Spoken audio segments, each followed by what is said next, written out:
Magandang umaga. For today's video nga ay papakita ko sa inyo ang gawain ko sa araw-araw. Paulit-ulit ba namang trabaho? Sino ba naman hindi magsasawa? Tinatamad na tuloy ako magtrabaho pero wala akong magagawa. Trabaho pa rin para sa pamilya at mga anak ko. Lalong-lalo na para sa pag-aaral ng mga anak ko. Bilang isang single mom, mahirap nga lalo na OFW tayo. Kailangan natin magsumikap para sa mga gusto ng anak natin. Para maibigay mo yung gusto nila. Para na rin sa mga pamilya ko. At napaka-bless ko na rin dahil nakatagpo nga ako ng amo na mabait. Minsan nga sila pa umintindi pag mainit ang ulo ko. Minsan ka nga lang makatagpo ng mabait na amo. Kaya dapat mabait ka din sa kanila. Kung hindi nga ako umalis sa kanila, sigurado 8 years na ako sa kanila. Umalis nga ako nung 6 years na ako dito. Kasi nga syempre naghahanap ako ng medyo malaking sahod. Kaya lang minalas. Kasi nga kinansel ng in-applyan ko nung dito ako sa Hong Kong. Naghanap kasi ako ng urgent na trabaho. Pero so sad to say, hinatid nila ako amo sa airport. Nagpaalam kasi ako sa kanila na mag-for good na ako. Ayaw kasi nila akong bitawan kaya napilitan ako magsinungaling sa kanila na mag-for good na ako. Ayaw ko din sabihin sa kanila ang totoo na nag-apply ako ng panibagong amo kasi alam kong ma-offend sila. Nag-try na rin silang kausapin ako na dagdagan yung sweldo ko, wag lang ako alis sa kanila. Pero mas malaki sana yung in-applyan ko yung dito sa Hong Kong. Sa hindi nakakaalam, Chinese yung mga amo British ko. Naman sana yung lilipatan ko. Kaso nga lang nag-cancel sila kasi tingnan nila ako ni amo sa airport. Hanggang sa nakapasok ako sa immigration. Pero hindi ko pala alam na hindi na pala pwede lalabas ng airport pag nakapasok ka na ng immigration. So wala akong choice na kundi uuwi na lang ng Pilipinas. At doon nga kinansel ng employer ko na in-applyan ko. After 2 weeks nga ng pag-uusap ng British kong employer, tinuluyan na nga nilang kinansel. Kaya dali-dali akong naghanap ng trabaho ulit. Pabalik ng Hong Kong. At after 3 months nga nakabalik ako ulit ng Hong Kong pero ibang amo na. May bagong katulong na kasi yung dati kong amo. Pero wala pa ngang isang buwan. Umayaw na ako sa in-applyan ko. Matindi kasi ang trabaho. May 2 bata pa na dapat mong bantayan. Kaya naisipan ko magbigay ng 1 month notice. At pagkabigay ko nga ng 1 month notice sa kanila, kinabukasan nga ng gabi pinababa nga nila ako sa bahay nila. Pero before ako nagbigay ng 1 month notice sa kanila, pinaalam ko nga sa dating amo ko na aalis ako sa kanila kasi ayoko nga ng trabaho. Kasi nga maraming trabaho plus sa alaga mo pa yung 2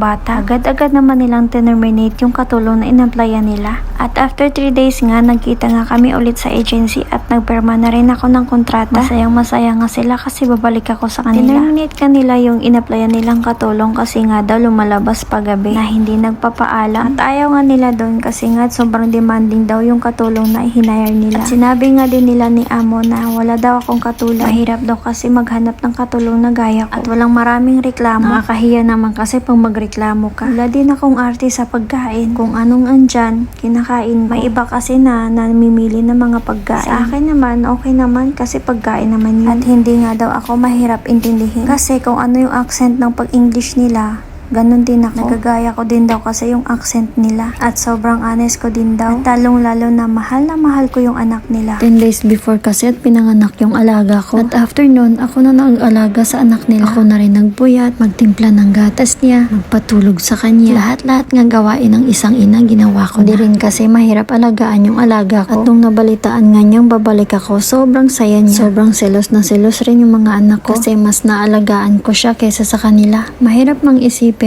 pero kailangan ko talagang kumayod sa ibang bansa para sa mga anak ko at sa pag-aaral nila. Sabi nga ng matalik ng kaibigan ng amo kong babae, kukuha na lang daw sila ni amo ng panibagong katulong at ibibigay na lang ako ni amo sa kaibigan niya. Tuwang-tuwa nga ako sa kanila kasi nga pinag-aagawan ako. Nagkwento naman yung amo ko na lalaki na gustong-gusto nga ako kunin ng pinsan niya kasi nga pangalawang beses niya na nag-terminate ng katulong. Yung unang katulong daw niya kasi sinungaling. Yung pangalawa naman may nagawang kapalpakan. Dito sa amo ko marami na rin akong palpak na nagawa sa kanila. Kaya nga sa sobrang bait nila, binigyan nila ako ng chance. Siguro ko katulad ng ibang employer tong mga employer ko. Matagal na siguro akong wala dito. Sabi nga nila ni amo, everybody needs a second chance. Wag mo na lang uulitin. Kasi sa karamihan talaga sa mga employer dito, pag may nagawa kang isang beses lang na ayaw nila, talagang ite-terminate ka. At doon naman sa katulad na terminate nila ni amo, na-check kasi nila yung CCTV. Gabi-gabi pala tumatakas. Pero hindi na nila binigyan ng chance. Naalis na nila sa bahay nila. At ako naman naman sa totoo lang, kagawa naman ako ng mali sa kanila. Kasi nung unang bakasyon nila sa Japan, at day off ko kasi noon, hindi na ako umuwi ng bahay kasi wala naman sila. Pero na nakita nila ako sa CCTV na wala ako sa bahay,